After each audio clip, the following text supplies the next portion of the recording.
بسم اللہ الرحمن الرحیم۔ السلام علیکم۔ قربانی کے تعلق سے حضرت نے بہت ہی شاندار بات کہی ہے، ایک بار اس کو آپ پورا سنیں۔ اور جن جن لوگوں نے نہیں سوچا وہ کامیاب ہو گئے۔ ابراہیم علیہ السلام سوچتے کہ آگ میں جاؤں گا تو جل جاؤں گا تو وہ ناکام ہوتے، نہیں سوچا تو کامیاب ہو گئے۔ اگر وہ سوچتے کہ میری بیوی کو اکیلے مکہ میں چھوڑ دوں گا تو ہلاک ہو جائے گی، یہ سوچتے تو وہ ناکام ہو جاتے۔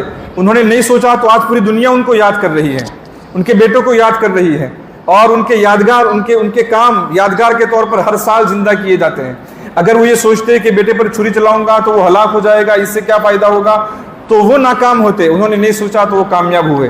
غزوہ خندق کے موقع پر صحابہ یہ سوچتے، ہمارے نبی نے یہ بھی پیشکش بھی کی تھی کہ اگر تم کہو، مدینہ والے انصار صحابہ سے یہ پیشکش کی تھی کہ اگر تم کہو تو میں دشمنوں سے صلح کر لوں۔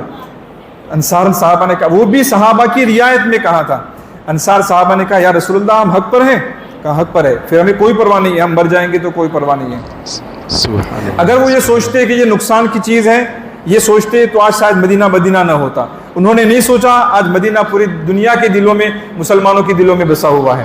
تو یاد رکھیے، جہاں آپ نے سوچا ہلاکت ہی آپ کے سامنے ہے۔ اگر اللہ کے حکموں کے بعد نہیں سوچا، اللہ کبھی بھی آپ کو ضائع نہیں کرے گا۔ ہمارا دماغ اتنا ہے ہی نہیں، اس کی کیپیسٹی اتنی ہے ہی نہیں کہ اللہ کے تمام حکموں کو سمجھ سکے۔ بچہ آ کے سوال کرتا ہے کہ ابا جان یہ ہوائی جہاز کیسے اڑتا ہے، تو ہم کہتے ہیں کہ بیٹا تو چھوٹا ہے، تو نہیں سمجھ سکتا۔ جب بچہ باپ کی باتوں کو نہیں سمجھ سکتا تو ہم تو بندے ہیں، ہم کیسے اللہ کی ساری باتوں کو سمجھ لیں گے۔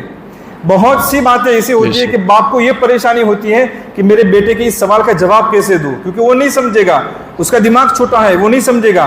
حالانکہ وہ بھی انسان ہے، باپ بھی انسان ہے، بیٹا بھی انسان ہے، باپ بھی انسان ہے۔ انسان جب انسان کی بات کو نہیں سمجھ سکتا تو ایک انسان اللہ کی ساری باتوں کو کیسے سمجھ سکتا ہے؟ تو اس بات کو ہمیں سمجھنا ہے۔ یہ دجالیت کا زمانہ ہے، سب سے بڑا فتنہ یہی ہے۔